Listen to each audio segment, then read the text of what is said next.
حور العين تناديني فدعيني أماه دعيني لتبكي دموعك يا أمي عن دربي لا لن تثنيني. الحمد للہ والصلاة والسلام علی رسول اللہ، اما بعد. آج کی مجلس میں ہم انشاءاللہ جنت کیسی ہے کے تعلق سے بیان کریں گے، لیکن ظاہر ہے جنت کا بیان وہ بھی چند منٹ میں ناممکن ہے. یہ تو بہت تفصیل کے ساتھ بیان کی جانے والی چیز ہے. امام ابن قیم رحمہ اللہ نے ایک مستقل کتاب ہی جنت کے بارے میں لکھی، حاد الارواح الی بلاد الافراح. تو ظاہر بات ہے اسے چند منٹ میں کیسے بیان کیا جا سکتا ہے، لیکن ہم مختصر طور پر ایک جھلک دکھانے کی کوشش کریں گے. میرے بھائیوں، جنت میں داخلہ کیسے ہوگا؟ قرآن مجید میں اللہ تبارک و تعالیٰ نے اس کی منظر کشی کرتے ہوئے فرمایا، وَسِيقَ الَّذِينَ اتَّقَوْا رَبَّهُمْ إِلَى الْجَنَّةِ زُمَرًا حَتَّى إِذَا جَاءُوهَا وَفُتِحَتْ أَبْوَابُهَا وَقَالَ لَهُمْ خَزَنَتُهَا سَلَامٌ عَلَيْكُمْ طِبْتُمْ فَادْخُلُوهَا خَالِدِينَ. کہ جو لوگ اپنے رب سے ڈرتے تھے، متقی تھے، پرہیزگار تھے، وہ گروہ کے گروہ جنت کی طرف روانہ کیے جائیں گے، یہاں تک کہ جب وہ جنت کے پاس آ جائیں گے تو اس کے دروازوں کو کھلا ہوا پائیں گے، اور وہاں کے نگہبان ان سے کہہ رہے ہوں گے، سلام علیکم، تم پر سلامتی ہو، خوش رہو، طبتم، تم پاکیزہ حال رہو، فادخلوها خالدین، ہمیشہ ہمیش کے لیے اس جنت میں داخل ہو جاؤ. ان سے سلام کریں گے، ان کو خوشخبری سنائیں گے، ہمیشہ ہمیش داخل ہونے کے لیے کہیں گے. میرے بھائیوں، یہ جنت وہ جنت ہوگی کہ جس میں صرف ایک دروازہ نہیں ہوگا، 8 دروازے ہوں گے، جس میں سے صلاۃ کا دروازہ، جہاد کا دروازہ، صوم والوں کے لیے ریان کا دروازہ، جہاد والوں کا دروازہ، مختلف جو جس عمل میں صاحب امتیاز ہوگا وہ اپنے امتیازی دروازے سے داخل ہوگا. اور دروازے تنگ نہیں ہوں گے، دروازوں کی چوڑائی 40 سال کی مسافت کے برابر ہوگی، اور اس کے باوجود جنت میں داخل ہونے والے خوش نصیبوں کی اتنی بڑی تعداد ہوگی کہ دروازے سب بھرے ہوئے ہوں گے، لیکن تنگی نہیں ہوگی، بھر بھر کے جائیں گے، لیکن کسی قسم کی بے عزتی کا احساس نہیں ہوگا، اکرام کے ساتھ جائیں گے، معزز ہو کے داخل ہوں گے. اور ان کے چہرے جو سب سے پہلے جنت میں داخل ہوں گے،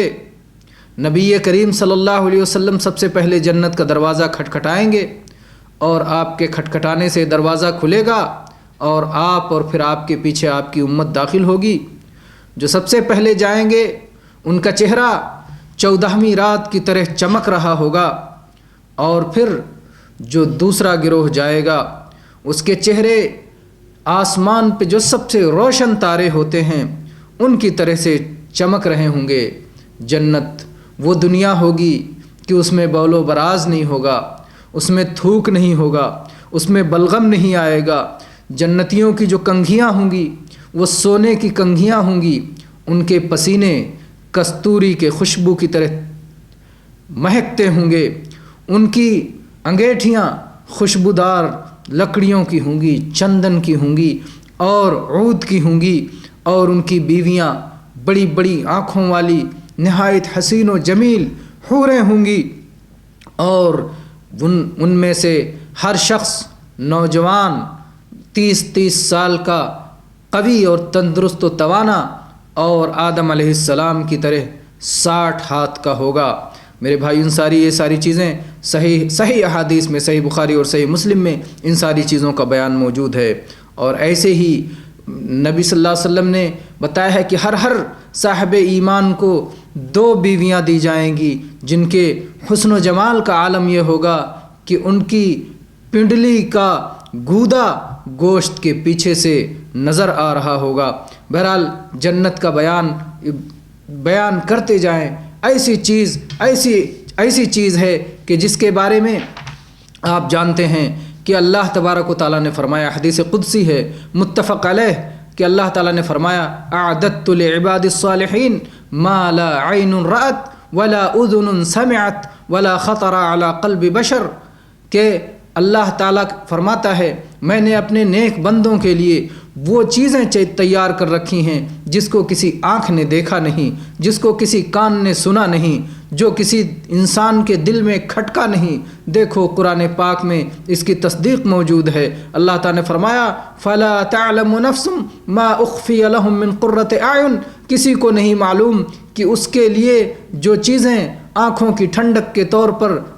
جنت میں چھپا کے رکھی گئی ہیں ان کا کیا پتہ۔ تو یہ جو جنت میں وہ چیزیں رکھی گئی ہیں کہ جسے ہم تصور نہیں کر سکتے، جسے ہم نے دیکھا نہیں، جسے ہم نے سنا نہیں، تو ظاہر بات ہے اس کا بیان کیوں کر ممکن ہے۔ آئیے اب جنت میں جو شخص سب سے آخر میں داخل ہوگا، جو سب سے کم درجے والا شخص ہوگا، اس کا بیان کر دیں اور اس کے ذریعے آپ ایک اندازہ لگا لیں کہ جو لوگ جنت میں پہلے داخل ہوں گے یا اس شخص سے پہلے جو داخل ہوں گے ان کو کیا کچھ ملے گا اور کس طرح ملے گا۔ چنانچہ اس سلسلے میں عبداللہ ابن مسعود رضی اللہ عنہ بیان فرماتے ہیں کہ جناب محمد الرسول اللہ صلی اللہ علیہ وسلم نے فرمایا کہ جو شخص جنت میں سب سے آخر میں داخل ہوگا اور وہ بھی جہنم سے نکل کے جائے گا، اور وہ شخص گھسٹتا ہوا چلے گا، جہنم سے نکلے گا، گھسٹ گھسٹ کے جنت کی طرف جائے گا، اللہ تبارک و تعالیٰ اس سے فرمائے گا کہ میرے بندے جا جنت میں داخل ہو جا۔ وہ کہے گا کہ اللہ جنت تو بھر چکی ہے، اے اللہ جنت تو بھر چکی ہے۔ تو پھر اللہ تبارک و تعالیٰ اس سے پھر کہے گا کہ جاؤ جنت میں داخل ہو جاؤ۔ بار بار وہ یہی کہے گا اللہ جنت تو بھر چکی ہے۔ اللہ تبارک و تعالیٰ کہے گا کہ دنیا جتنی بڑی دنیا تھی اس دنیا کے 10 گنا بڑی جگہ میں تجھے دیتا ہوں، جا جنت میں داخل ہو جا۔ یہ متفق علیہ حدیث ہے، بخاری و مسلم میں ہے کہ اللہ تبارک و تعالیٰ فرمائے گا ان لک مثل الدنیا 10 مرار، تیرے لیے دنیا کی طرح 10 مرتبہ موجود ہے۔ تو اللہ تبارک و تعالیٰ اس آخری جنتی کو جب اس دنیا کے 10 گنا عطا فرمائے گا تو وہ لوگ جو اس سے پہلے داخل ہوئے ہوں گے وہ کس طرح سے جنت میں اور کس طرح سے مزے میں اور کس طرح سے عیش میں، اور وہاں کے جو ہے میرے بھائی ایک ایک چیز کا، اس کے دریاؤں کا، اس کے باغات کا، اس کے پھلوں کا، اس کی خوشبوؤں کا، اس کی زمین کا اور جنت کی ساری چیزوں کا اگر ذکر کیا جائے تو اس کے لیے چند منٹ کافی نہیں۔ اللہ تبارک و تعالی ہم سب کو جنت کی قدر سمجھنے والا بنائے اور جنت کا حرص کرنے والا بنائے، اور جنت کی خواہش